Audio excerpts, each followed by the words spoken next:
Some people like to tell their stories through writing. Some people like to tell their stories through painting. And yet some like to tell their stories through building. As for me, I like to use all three. Welcome to Hobby Time Tales. How's it going, everyone? This is part 2 of making the low-cost Warhammer board.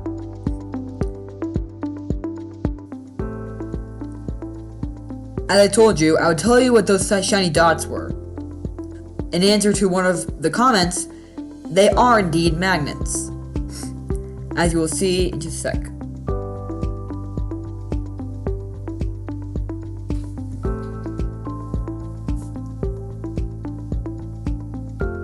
I am sorry for the delay between this video and the previous one, but my family was kind of busy. I apologize.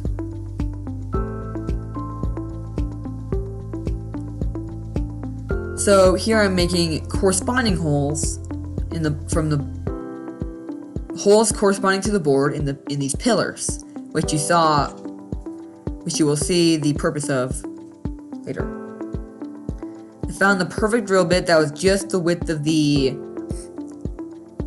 magnets, and then I put tape on it so I would know how deep to go to make the exact depth that the magnets would go in. Next, to glue them in. In the end, the hot glue didn't stick, but you can probably use hot glue to make sure to slide the pillars off.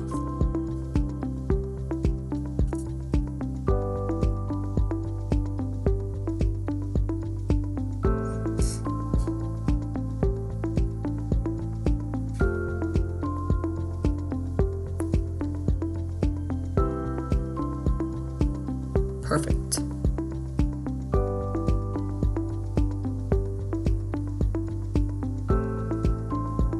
Now just glue them into the pillars.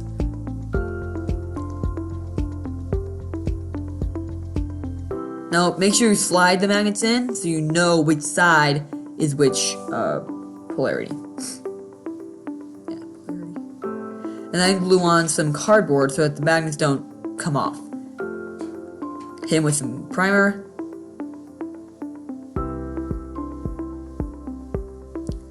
Then find some hammered metal Rust-Oleum stuff that you can probably find at most hardware stores. Make some nice texture. Next, for some terrain. That's what these pillars are for. Obviously, I made this before I spray painted them. Made the walls so that they would just slide in.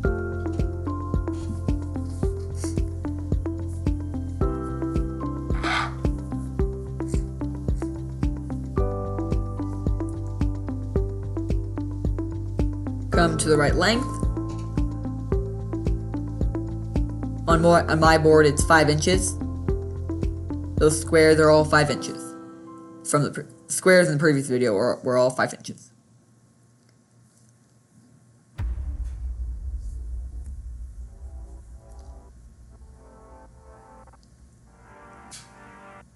Then I had some foam core cut to the right width or length so that it slides in as well. And that's a bulk to the walls.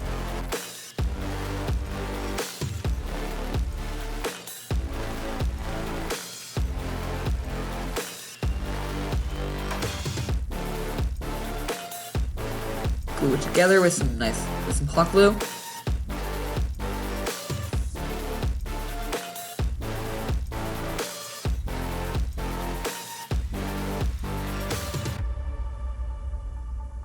Make sure it's the right width.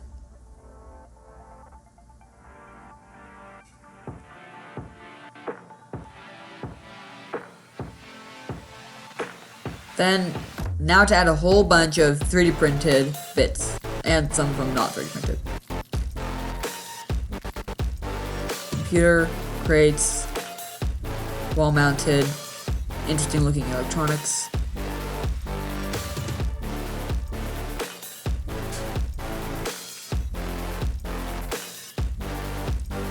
I used hot glue You don't have to use hot glue. But I like hot glue for bulk gluing and fastening.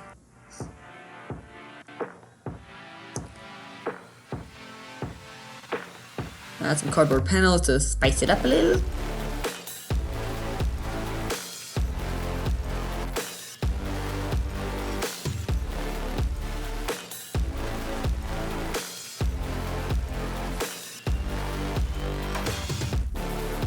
Computer. Yeah, that one. Though these are meant to be slid in, you can also make them so that they're freestanding.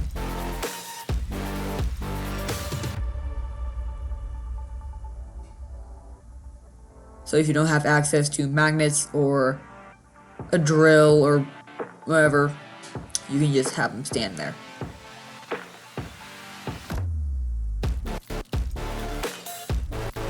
You don't have to go as overboard with the bits as I did, but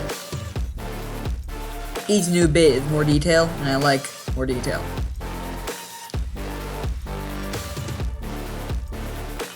Now to get rid of those nasty hot glue strings.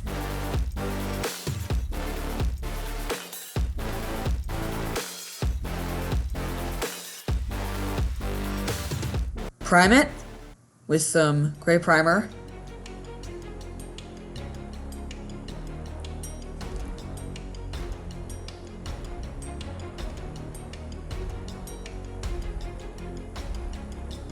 And then with these 3D printed and then some little packaging items, I did make some more, by the way.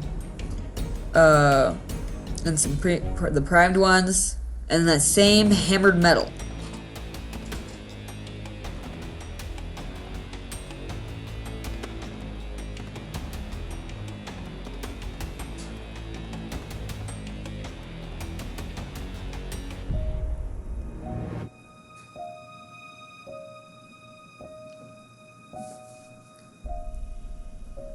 And then I used some gloss black, pressing down so that only the tiniest bit came out, so it splattered. Like little tiny oil stains. It had a good amount of little tiny detail. And, as my brother pointed out, it can also be bled. I either cut some walkways, prime those off camera. Not prime those off camera. Now to add some rust on everything. Walkways first. This is the Army Painter effects paint, by the way. Nothing too snazzy.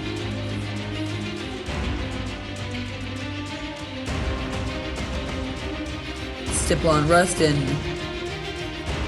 random ways.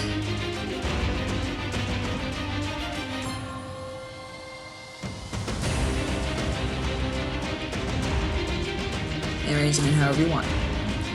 The same thing on the wall sections.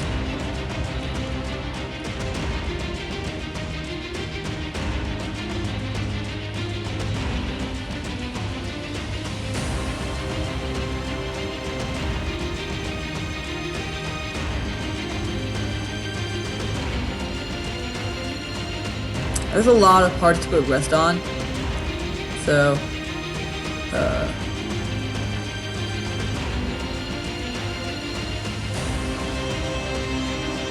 don't go too crazy with the rust, just on most of the more obvious edges and panel lines.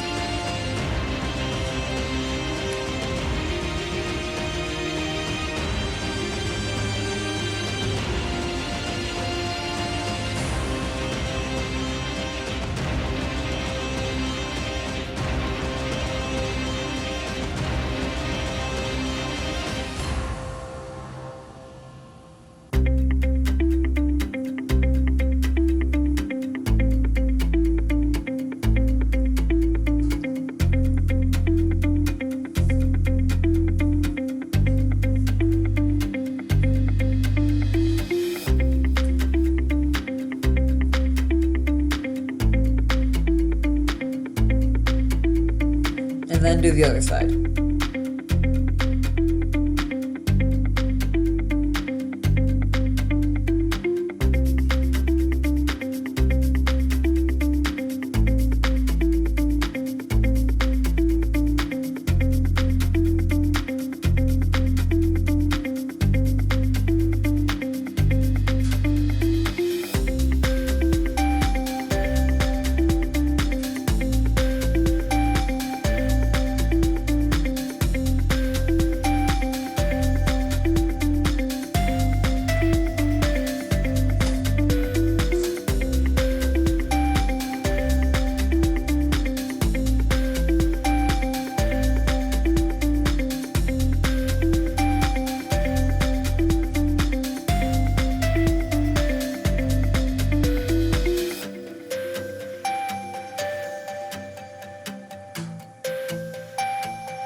I don't know how much this board cost me in all. The 3D printed parts were a little amount. The plywood was just the board was just plywood that I found big scraps of. Foam core also was bought in bulk. So the cardboard on the wall sections is actually Warhammer miniature of the month boxes, believe it or not. Now we just gotta repeat that same resting on all of the walls.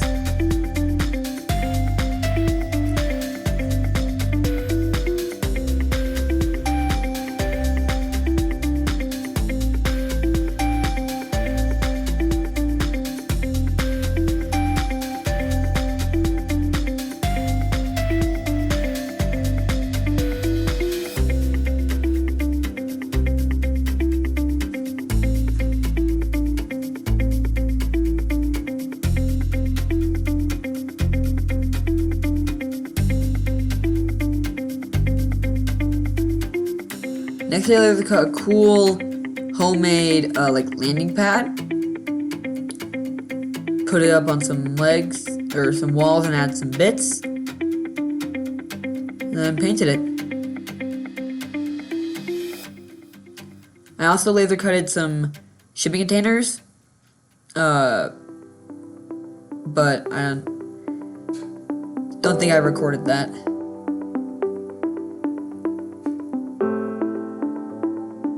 And with shipping containers, just do the same, do a bright color, the same splattering effect with gloss black, and then you're pretty much good.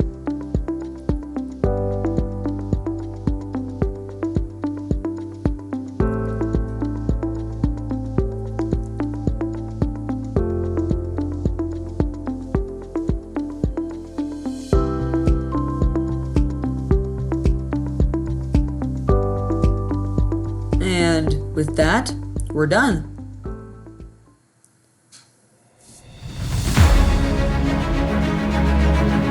And I think it looks pretty good.